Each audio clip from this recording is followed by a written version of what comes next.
16,300 euro is the exact amount my friend earned from a part-time job in the last 6 months, which I'll show you with proof. In this video, I'm going to tell you about 7 such part-time jobs, which you can do alongside your school or college. 4 of these jobs will be online and 3 will be offline. I've included only those jobs that I and my friends have done, so I can explain everything in detail. I'm not one of those users who searches for 10 part-time jobs on ChatGPT and tells you about them. I'll only tell you the wages that work for me and my friends, and can work for you too if you do it with full dedication and hard work. So if you're even slightly serious about your life, rotate the screen and let's dive into the video.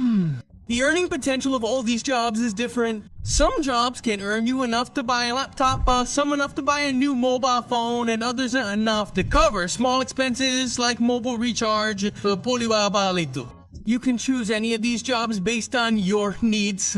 Rank the Zomato Swiggy Blinkit Delivery Partner job as a top-ranked job as a top. I have a lot of knowledge about it because my friend works this job, and here's the proof.